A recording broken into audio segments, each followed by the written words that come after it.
अस्सलाम वालेकुम दोस्तों। रात में जो मैच हुआ इसमें लगता तो यही था कि बाबर आज़म हर तरफ हो रही होती है, वो अच्छा परफॉर्म करेगा, लेकिन अच्छा परफॉर्मेंस वो ना दे सका। लेकिन मेरे नज़दीक जो है मोहम्मद रिजवान, ये एक सेंसिबल प्लेयर है, कम से कम एक अच्छा खिलाड़ी है। किसी वक्त होता है कि उसकी बैड लक चलती है, लेकिन बहुत ज़्यादा अच्छा परफॉर्मेंस देने के हवाले से मैं इसको सेंसिबल प्लेयर समझता हूँ।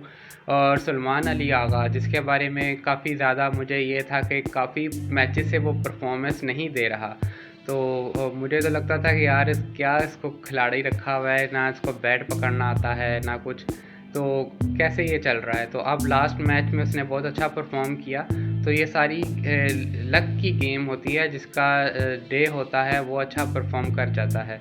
तो बाबर आज़म का तो खैर नाम ही बन गया हुआ है, चाहे पूरी टीम जितना मर्ज़ी अच्छा खेल ले, लेकिन बाबर आज़म एक छक्का मार देता है तो बस वो पूरी टीम के ऊपर, उस जिस तरह एक दौर में शाहिद अफरीदी का एक अरूज का दौर था, जिस अरूज के दौर में शाहिद अफरीदी जो है वो जितनी मर्ज़ी पूरी टीम अच्छा खेल लेती थी, लेकिन शाहिद अफरीदी एक छक्का मार के भी आउट हो जाता था ना, तो वो पूरी टीम के ऊपर उसका एक होता था कि यार शाहिद अफरीदी का जो छक्का था ना वो उसका ही था।